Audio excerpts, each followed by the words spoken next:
మీ కుటుంబ శాంతి, ఆరోగ్యం, ఆర్థిక అభివృద్ధి కోసం రుద్రాక్ష మహాపూజలో తప్పక పాల్గొనండి. ఇప్పుడే నమోదు చేసుకోండి. బంగారం ధరల్లో రోజు రోజుకి విపరీతమైనటువంటి మార్పులు చేర్పులు వస్తున్నాయి. ఒక రోజు పెరుగుతుంది, ఒక రోజు తగ్గుతుంది. ఎందుకు, ఏంటి, ఇవన్నీ పక్కన పెడితే ఆడవాళ్ళలో మాత్రం ఒక రకమైనటువంటి ఉత్కంఠ. ఇంకా తగ్గే అవకాశం ఉందా, లేకపోతే ఇంకా పెరిగిపోతుందా, కొనేసుకోవాలా లేకపోతే వెయిట్ చేయాలా, ఇదంతా ఏం అర్థం కానటువంటి సిచ్యుయేషన్. ఇదే విషయాలన్నీ మనతో మాట్లాడడానికి ప్రముఖ మార్కెట్ అనలిస్ట్ ప్రభు గారు లైవ్ కాల్ అందుబాటులో ఉన్నారు. ఒకసారి ఆయనతో మాట్లాడదాం. నమస్తే అండి. నమస్తే అండి. యా, బంగారం అంటేనే ఆడవాళ్ళకి చాలా ప్రియమైన వస్తువు అండి. తర్వాత ఇప్పుడు ఈ మధ్యన కొత్తగా ఇన్వెస్టర్స్ కూడా బంగారం మీద ఇన్వెస్ట్ చేస్తున్నటువంటి పరిస్థితి ఉంది. కానీ హెచ్చు తగ్గులు, ఒక రోజు పెరుగుతుంది, ఒక రోజు తగ్గుతుంది, 2 రోజులు పెరుగుతూ ఉంటుంది, 2 రోజులు స్థిరంగా ఉంటుంది. ఏంటి అసలు ఏం అర్థం కాకుండా ఉంది. ఇదంతా ఇరాన్ ఎఫెక్టా, లేకపోతే డాలర్ రేటు ఎక్కువైపోయి మన రూపాయి పడిపోవటమా, ఏంటి అసలు ఏం కారణము, రాబోయే రోజుల్లో పరిస్థితి ఎలా ఉండబోతుంది, ఏంటి చెప్పండి. ఇష్యూ సాల్వ్ అవడానికి పెద్ద ప్రాబ్లం కాదు. ఆయన చైనాకి వెళ్ళే నాకు 5 నిమిషాలు చాలు ఇష్యూ సాల్వ్ చేయడానికి. అని ఆయన విషయాలు కానీ, వాళ్ళ తరీఫ్లు కానీ, వాళ్ళ ప్రొడక్ట్స్, ఫార్మింగ్ ప్రొడక్ట్స్ కానీ మాట్లాడుకొని చైనాతో పడన్న వాళ్ళతో కూడా అక్కడ దాకా వెళ్ళి వాళ్ళతో సెటిల్ చేసుకుని వచ్చాడు ఆయన. అందరూ ఏమనుకున్నారు, యుఎస్ మార్కెట్స్ యుఎస్ కూడా ఏమనుకుంది, చైనాకి వెళ్తున్నారు, ఎట్టి పరిస్థితుల్లో వార్ ఆపేస్తారు, డెఫినెట్ గా ఇదవుతుంది అనే ఉద్దేశంతో మార్కెట్ కూడా బాగా పెరిగింది. యుఎస్ మార్కెట్స్ కూడా ఎప్పుడైతే ఆయన ఏం లేదు మొత్తానికి ఇవి టెరిఫ్లు సెట్ చేసుకొని 125ది 10%, 145ది 30% చేసుకొని వెనక్కి వస్తున్నప్పుడు, ఈ ఇష్యూను వదిలేసి గాలికి వదిలేసినప్పుడు యుఎస్ మార్కెట్స్ కూడా విపరీతంగా పడ్డాయి. సో మరి ఆటోమేటిక్ గా మరి క్రూడ్ అనేది పెరుగుతుంది కదా. వార్ ఎస్కలేట్ కాలేదు, కానీ ఇప్పుడు ఎందుకు మళ్ళీ వాలటాలిటీ ఉంది క్రూడ్ అంటే, 3 డ్రోన్స్ ఫస్ట్ సౌదీ అరేబియా మీద అటాక్ చేశారు, వాళ్ళేమో దాన్ని ఇంటర్సెప్ట్ చేశారు. ఓకే, దాంతో ప్రాబ్లం లేదు. నెక్స్ట్ యుఏఈ మీద అటాక్ చేసినప్పుడు 2 డ్రోన్లు వాళ్ళు ఇంటర్సెప్ట్ చేస్తే, ఒక drone near by nuclear facility దగ్గర అటాక్ చేసింది. ఆ భయంతో క్రూడ్ పెరిగింది. క్రూడ్ దాదాపు 1% అబోవ్ పెరిగింది, $110 దాకా వచ్చింది. సో అంటే ఇప్పుడు మనం అంతకుముందు రీసెంట్ హై ఎంత, $126, అప్పుడు భయపడలా. 146 అప్పుడు భయపడలా, కానీ ఇప్పుడు భయపడుతున్నాం. ఎందుకు అంటే స్ట్రాటజిక్ రిజర్వ్స్ మనకి లేవు. మన దగ్గర 2 months వరకే ఉన్నాయి. వారి దాదాపుగా 2 months అబోవ్ 3 months దాకా వస్తుంది. ఇక్కడి నుంచి టెన్షన్ వస్తుంది. అందుకనే మన ప్రైమ్ మినిస్టర్ గారు కూడా గోల్డ్ కొనద్దు, క్రూడ్ పెట్రోల్ డీజిల్ తగ్గించుకోండి. ఇది this is not the first time. Indira Gandhi గారు కూడా 1967 June 6th ఆ పేపర్ చూస్తే తెలుస్తుంది. 100% ఫేక్ అన్నారు సార్ చాలా మంది. ఇది కరెక్ట్ కాదు, ఇది రియల్ న్యూస్ కాదు, ఫేక్ న్యూస్ కావాలని వేసారంటారు. కొంతమంది ఏమో కాదు, నిజమైన పేపర్ ఇది, అప్పట్లో వచ్చింది అని అంటారు. అంటే అది మనకి రుజువు తెలియాలంటే వాళ్ళు అప్పట్లో ఉన్న వాళ్ళు కన్ఫర్మ్ చేయాలి 100%. ఇప్పుడు మన పేపర్ చూసే కదా, పేపర్ లో హెడ్డింగ్, అది పేపర్ లో హెడ్డింగ్ కాదంటే ఎట్లా, కష్టం కదా. అదే కదా, ఇప్పుడు న్యూస్ పేపర్, అప్పట్లో న్యూస్ పేపరే కదండి, ఇప్పుడు ఆల్టర్నేట్ లేదు కదా. అప్పుడు కండిషన్స్ వేరు, ఇప్పుడు కండిషన్స్ వేరు. ఇప్పుడు పెరిగే టైం యాక్చువల్ గా. ఎందుకు అంటే మీకు డాలర్ డిఫేమ్ అవుతుంది, డీడాలరైజేషన్ అవుతుంది. డాలర్ నుంచి మనకి గోల్డ్ కన్వర్ట్ అవుతున్నారు. మనమే కాదు, మనల్ని చూసి వేరే కంట్రీస్ కూడా ఆపత్కాలం ముందు ఉపయోగపడుద్ది. ఇమీడియట్ క్యాష్ బ్యాంక్ లో పెట్టుకున్నా కొంచెం ఇబ్బంది పడాలి. సో గోల్డ్ అంటే అర్ధరాత్రి వెళ్ళినా మనకి డబ్బులు ఇదవుతాయి అనే ఉద్దేశంతో ఒక రకంగా అందరూ కూడా సెంట్రల్ బ్యాంక్స్ మొత్తం కొంటున్నాయి. సో వాళ్ళు ఏమైనా ఆపారా, ఎక్కడ ఆపలా, వాళ్ళు ఎక్రూడ్ చేస్తూనే ఉన్నారు. ఇంకా తక్కువలో చైనా అయితే ఎక్రూడ్ చేస్తూనే ఉంది. వాళ్ళు అమ్మటం మొదలు పెడితే 1,00,000 కింద వస్తుందని చెప్పారు. ఇప్పుడు దాకా ఎవరైనా మళ్ళీ రష్యా అమ్మింది. ఎందుకు అమ్మింది, వార్ మెయింటైన్ చేయాలి కాబట్టి. ఇప్పుడు టర్కీ అమ్మింది, క్రూడ్ అమ్ముడు పోవట్లేదు కాబట్టి వాళ్ళకి గెట్ ఆన్ అవ్వాలి కదా. అట్లా వాళ్ళు ఏ కంట్రీ అయినా ప్రాబ్లం వచ్చినప్పుడు అమ్ముకోవడానికి తప్ప మామూలుగా అయితే ఇప్పుడు గోల్డ్ అమ్మే పరిస్థితి లేదు. సో ఇప్పుడు ఈ టర్నింగ్ లో డాలర్ రిజర్వ్స్ నుంచి గోల్డ్ కి టర్న్ అయ్యేదో దాదాపు $16.7 trillion ఉంటుంది. ఏది గోల్డ్ మొత్తం ఫారెక్స్ రిజర్వ్స్, దాంట్లో 60% డాలర్స్ ఉంటాయి. Above 60%, 60 to 75%. మనం తక్కువ తీసుకుందాం, 60% తీసుకుందాం, 12.5 లో మీకు 10% అంటే 1.2 trillion మారింది ఇప్పటికి. అందుకే గోల్డ్ అంత. ఇంకొక 10% మారితే గోల్డ్ ఎంతవరకు వెళ్తుంది, 2 లక్షలు వెళ్తుంది. ఇంకొక 10% మారితే 3 లక్షలు రాదా. ఇప్పుడు చిన్నగా ఈ టర్నింగ్ అవుతుంటే యుఎస్ కనుక ఇదే పరిస్థితి, ఇదే డాన్సులు వేస్తుంటే, అందరి మీద ఇదే ప్రెషరైజ్ చేస్తుంటే డెఫినెట్ గా వాళ్ళు అటు నుంచి అటు మారుతారు. అంటే ఇక్కడ పెరిగే టైంలో వద్దన్నారు. ఎందుకు అంటే ఆయిల్ కొన్నా, లేకపోతే రిజర్వ్స్, మన గ్యాసోలిన్ కొన్నా, ఫెర్టిలైజర్స్ కొన్నా, everything it will be on dollars. Dollars లో పే చేయాలి. అంటే ఇప్పటిదాకా డాలర్ డామినేషన్ ఇంకా నడుస్తోంది, డిఫేమ్ అవుతోంది కానీ డామినేషన్ అనేది ఇంకా నడుస్తోంది. ఇప్పుడే ఎవరి కరెన్సీలో వాళ్ళు పే చేయొచ్చు. ఎస్బీఐలో వాస్ట్రా అకౌంట్స్ ఓపెన్ అవుతాయి. ఆ వాస్ట్రా అకౌంట్స్ డైరెక్ట్ గా మన కరెన్సీ లోడ్ చేస్తే అవతల రూబుల్ కానీ చైనా ఎన్ కానీ వాళ్ళ కరెన్సీలో వాళ్ళకి పేమెంట్ వెళ్ళిపోతుంది. అంటే there is no need to pay tax trade చేస్తున్నారు. ఆ భయం ఆయనలో వచ్చింది కాబట్టి ఇన్ని డాన్సులు వేస్తున్నాడు ఆయన, టరీఫ్లు వేసి నానా యాగి చేస్తున్నాడు, ఇన్వైట్ చేస్తున్నాడు. సో అది చిన్న చిన్నగా ఏంటంటే ఇప్పుడు ఒక రకంగా ఇష్యూ సాల్వ్ అవటం చాలా ఈజీ. సాల్వ్ చేయట్లా, ఎందుకంటే వాళ్ళ $60 వార్ స్టార్ట్ అవ్వక ముందు 72 ఉంది, $72 ఇప్పుడు ఎంత ఉందండి? $110. రీసెంట్ హై ఎంత? 126. All time high 146. అంటే ఎక్కువలు అమ్ముకున్నారుగా యావరేజ్ గా తీసిన.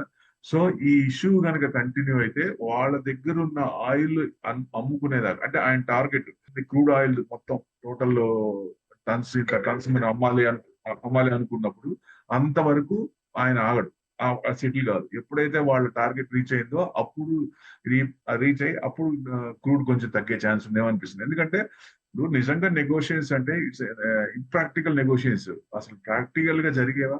ఎవరన్నా ఒక 10 పాయింట్స్ పెట్టుకున్నప్పుడు 10 పాయింట్స్ లో 8 పాయింట్స్ సెటిల్ అయ్యి ఒక 2 పాయింట్స్ 3 పాయింట్స్ రివర్స్ అయ్యి ఎగెనిస్ట్ ఉన్నాయి అనుకుంటే ఒక అర్థం ఉంది. అసలు ఒక్క పాయింట్ కూడా కరెక్ట్ స్ట్రైట్ పాయింట్ లేదు కదా. ఎవరి పని వాళ్ళు చేసుకుంటారు. మేమేమో న్యూక్లియర్ మేము చేసుకోవాలి, మేమేమో మా ఆయిల్ మేము అమ్ముకోవాలి, లేకపోతే మీరు చెప్పింది మీరు వినాలంటే ఎందుకు కుదరది? ఇప్పుడు ఇద్దరి మధ్య సయ్యోది కుదరాలంటే ఇద్దరు తగ్గాలి, ఇద్దరు ఇది చేసుకోవాలి. ఇక్కడ తగ్గేటట్టు కనపడలే. ఒకవేళ ఇరాన్ ఒక రకంగా చూసినా ఈయన తగ్గించేట్టు చేయట్లేదు, ఎందుకంటే క్రూడ్ ఎక్కువ అమ్ముకోవాలి కాబట్టి. సో ఆయన ఉన్న ఆయిల్ ఎక్కువ అమ్ముకోవాలి కాబట్టి ఇది సెటిల్ అయిపోయింది అనుకోండి, స్ట్రైట్ ఆఫ్ హార్మూజ్ ఓపెన్ అయింది అనుకోండి, మళ్ళీ $60-70 వస్తే మరి వాళ్ళు $60-70 అమ్మాలి యూఎస్. సో వెనిజులాని అప్డేట్ ఇది చేసి ఆయిల్ ఇది చేసుకున్నారు. ఆ ఆయిల్ కూడా రేట్ కొన్నప్పుడు అందరూ ఒక రకంగా చూస్తున్నారు కానీ Trump is doing good to the US. వాళ్ళకి డబ్బులు సంపాదించి పెడుతున్నాడు. ఇంటర్నల్ గా కూడా ఆయన ఓన్ గా కూడా he's minting money from the stock market, he's manipulating the stock market. ఇది రీసెంట్ గా బయటకు వస్తున్నాయి. మేబీ పవర్ లో ఉన్నారు కాబట్టి బయటకు రావు. పవర్ దిగిన తర్వాత ఈవెన్ ఈ may be put in jail 100%. ఇది రాసి పెట్టుకోండి, 100% ఈ may be put in jail. అంత సివియర్ అంటే billions of rupees is earning from the market manipulation crude oil లో విపరీతంగా ఉన్నాయి. సో జస్ట్ ఆయన స్టేట్మెంట్ డిక్లేర్ చేసే ముందు ఒక 5 నిమిషాలు 10 నిమిషాల ముందు పొజిషన్స్ వస్తాయి. ఎప్పుడు కూడా ఆ అకౌంట్స్ లో రాని పొజిషన్స్ విపరీతంగా పూలప్ అయి అమౌంట్ పెట్టి దాన్ని క్రూడ్ ఆయిల్ యూజ్ చేస్తున్నారు. సో మళ్ళీ మార్నింగ్ వచ్చేదానికి మళ్ళీ రివర్స్ చెప్తాడు. ఇక్కడ చెప్పింది ఫ్రైడే చెప్పిన దానికి మండే మార్నింగ్ రివర్స్ చెప్పినప్పుడు మళ్ళీ అక్కడ పొజిషన్స్. సో అట్లా ఉంది కాబట్టి డెఫినెట్ గా ఉంది. మరి ఆయన అనుకున్న టార్గెట్ రీచ్ అయ్యేదాకా మేబీ ఇది సెటిల్ కాకపోవచ్చు. అందుకనే మోడీ గారు కూడా 1 year టైం పెట్టుకొని ఈ 1 year లోపల ఎక్కడో చోట అవ్వచ్చు, అందుకని గోల్డ్ కొంచెం తగ్గించండి, లేకపోతే క్రూడ్ ఆయిల్ పెట్రోల్ డీజిల్ తగ్గించండి అన్నారు. ఒక రకంగా క్రూడ్ తగ్గించమంటే ఎక్కడన్నా తగ్గినప్పుడు ఎక్కడన్నా తగ్గించారా? ₹1 తగ్గించారా? $35 తక్కువ తీసుకున్నారు. ఎవరికి ఇచ్చారు? సామాన్యుడికి ఏమన్నా ప్లస్ చేశారా? ఇప్పుడు పెరుగుతున్నప్పుడేమో సామాన్యుడు చిల్లు పెడతారు, తగ్గుతున్నప్పుడేమో ఎక్కడికి పోతున్నాయి? రిలయన్స్ అను వీళ్ళకి వెళ్తున్నాయి. ఇప్పుడు స్ట్రాటజిక్ రిజర్వ్స్ ఎందుకు లేవు?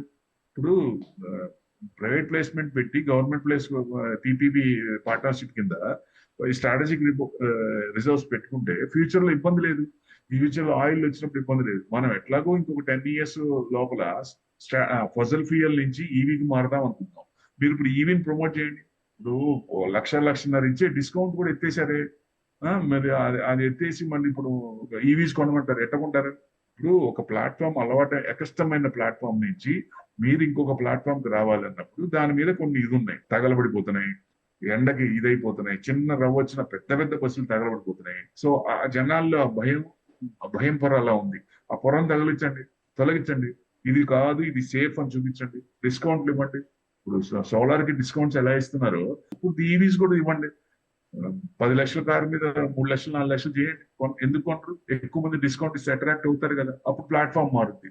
మీరు డిస్కౌంట్లు ఇవ్వరు, ఇక్కడ నుంచి ఇక్కడ మారాలి. పెట్రోల్ మీకు డాలర్ రిజర్వ్స్ తగ్గిపోతున్నాయని పెట్రోల్ తగ్గించమంటారు. తగ్గినప్పుడేమో తగ్గించరు, పెంచినప్పుడేమో పెంచుతారు. ఇప్పుడేమో కరిగిపోతున్నాయని చెప్పి ఇప్పుడు ఆగమంటే ఎట్లా కుదురుతుంది? ఇప్పుడు అలవాటైన వాళ్ళు బండి తీయకుండా ఉంటారా? మళ్ళీ అలవాటు చేసుకోకుండా ఉంటారా? ఈవెన్ చిన్న షాప్కి వెళ్ళాలని స్కూటర్ తీస్తున్నారు కదా, చూస్తూనే ఉంటాం మన చుట్టూ ఉన్న ప్రపంచం. సో ఎట్లా ఇది ఎంతవరకు కరెక్ట్? ఒకటి చూసుకుందాం. మీరు అంటే మొత్తం సెక్యూరిటీ కానీ కార్స్ కానీ మొత్తం తగ్గించుకున్నారు, సంతోషం, బాగానే ఉంది. అంటే జనరల్ గా మీరు టాప్ నుంచి బాటం దాకా వాడే వస్తువులన్నీ బయట నుంచి తెప్పించుకున్నాయి. ప్రతి వస్తువు కదా, మీ ఒంటి మీద ఉన్న ప్రతి అవును. వస్తువు బయట నుంచి తెప్పించుకునేది. కరెక్ట్. మరి అది ఒక్కొక్కటి ఎంత కాస్ట్ ఉన్నాయి? అవి తగ్గించండి, మామూలు వాడండి. సామాన్యుడు చేసినట్టు నేతలు, చేనేత పరిశ్రమ ఉంది కదా, చేనేత వాళ్ళకి సపోర్ట్ చేయండి. ఆ బట్టలు వాడండి, అవి వాడితే బెస్ట్ కదా. మీకేమో బయట నుంచి తెప్పించుకునేది ఆపరు, ఇక్కడేమో క్రూడ్ గానీ ఏదన్నా బయట నుంచి తెప్పేది, గోల్డ్ గానీ బయట నుంచి తెప్పిస్తారు, డాలర్ రిజర్వ్స్ తగ్గించినారని సామాన్యుడిని ఆపుతారు. ఇది ఎంతవరకు కరెక్ట్? ఇప్పుడు ఫస్ట్ మీరు ఓన్లీ జనానికి కనపడేది ఏమో పోలీసులు మొత్తం సెక్యూరిటీ వాళ్ళని తగ్గించుకుంటే అది తగ్గించుకున్నట్టు కాదు కదా. సో మిగతా చేయాల్సిన చోట చేస్తే, ఇప్పుడు ట్యాక్స్ పరంగా కూడా అంతే. ఇప్పుడు జిఎస్టీ 2.5 లక్షల కోట్లు వస్తుంది. ట్యాక్స్ కట్టకుండా కొన్ని బిజినెస్లు ఇంకా నడుస్తున్నాయి ఇండియాలోనే. ఎక్కువ మంది కూడా క్యాష్ తీసుకుంటున్నారు. అది కట్టడి చేయండి, నో క్యాష్ అని రిస్ట్రిక్ట్ పెట్టండి.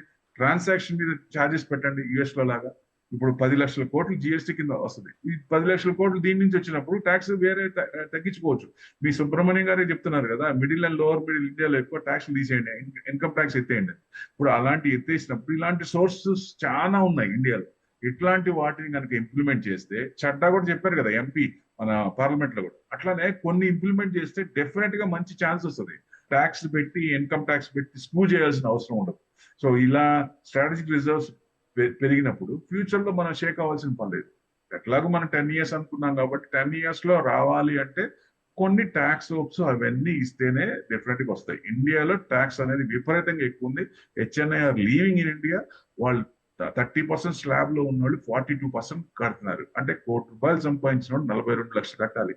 ఎంత పెయిన్ అండి అది. మీరు ఆ ట్యాక్సులు తగ్గించండి, పెయిన్ అది మొత్తం హెచ్ఎన్ఐ అందరూ బయటకు వస్తారు. ఎఫ్ఐఎస్ కూడా అమ్ముతూనే ఉన్నారు. సో వాళ్ళు కూడా అమౌంట్ వెనక్కి వచ్చినప్పుడు మన మార్కెట్ ఎలా ఉంటుంది, మన ఇన్వెస్టర్ ఎలా ఉంటుంది, రొటేషన్ ఎలా ఉంటుంది, ప్రాఫిట్స్ వచ్చినప్పుడు అదర్ ప్రొడక్ట్స్ కానీ ఆర్టికల్స్ మీద కొనే పర్చేసింగ్ రొటేషన్ అవుతుంది కదా. ఎఫ్ఎంసీజీ నెస్లే చైర్మన్ కూడా చెప్పారు కదా, మనీ రొటేట్ కావట్లేదు, మిడిల్ క్లాస్ సింకింగ్, శాలరీస్ పెరగట్లేదు, స్టాగ్నేట్ అయినాయి, దానివల్ల రొటేషన్ ఎట్లా అవుతుందని చెప్తున్నాడు కదా ఆయన. మరి ఇది అన్ని చేస్తే ఆటోమేటిక్ పెరుగుతాయి. అవి చేయండి, మొత్తం ఇదవుతుంది. మీరు చేయకుండా అందరినీ ఆపాలి, గోల్డ్ ఆపాలి అనుకుంటే ఈ రేపొద్దున ఈ 6 months లో దాదాపుగా 2 లక్షలు అయిందనుకోండి, వారు ఆగలేదు. ఈ 6 నెలలు పెరుగుతుంది. 6 నెలలు పెరిగినప్పుడు 1,65,000 వరకు రావచ్చు హయ్యర్ సైడ్. లేదు, ఇది కనుక కంటిన్యూ అయితే 2 లక్షలు రావడానికి పెద్ద సమస్య కాదు. ఇప్పుడు 1,65,000 వెళ్ళినా ఇప్పుడు కొనొద్దు అన్న వాళ్ళకి కాంపెన్సేట్ మీరు ఎలా చేస్తారు, ఏ విధంగా చేస్తారు, వాళ్ళ సాటిస్ఫై ఎలా చేస్తారు? ట్యాక్స్లు తగ్గియండి, ట్యాక్స్ హోప్స్ ఇవ్వండి. అప్పుడు కదా మీకేమో ట్యాక్స్లు కావాలి, కొత్త కొత్త ప్రొడక్ట్స్ మీద చేసి ఆప్షన్స్ లో డబ్బులు పోగొట్టుకుంటారంటారు. మళ్ళీ కొత్త కొత్త ఆప్షన్స్ మళ్ళీ తీసుకొస్తారు, మళ్ళీ ఆప్షన్స్ తెస్తారు. మీకు ట్యాక్స్ కావాలి, జనాలు నష్టపోకూడదు. ఎట్లా కుదిరింది? మీరు అన్ని ఇప్పుడు గవర్నమెంట్ కూడా కొన్ని భరించాలి కదా, కొన్ని భరించి కదా చేసా.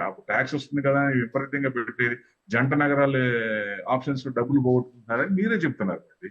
మా మేడమే చెప్తుంది. ఆ ఎఫ్ఐఐస్ ఏమో వదిలేళ్ళిపోతున్నారంటే ఉంటే ఉండి పోతే పోండి అన్నారు. ఇప్పుడు వాళ్ళు కూడా ఉంటే వరదలై పొంగి వస్తున్నప్పుడు మార్కెట్ పుష్కలంగా ఉంటుంది, 3 పూలు 6 కాయల్లా ఉంటుంది. డెఫినెట్ గా పెరుగుతుంది. ప్రతి సామాన్యుడికి, ప్రతి ఇన్వెస్టర్ కి సంతోషంగా ఉంటాడు.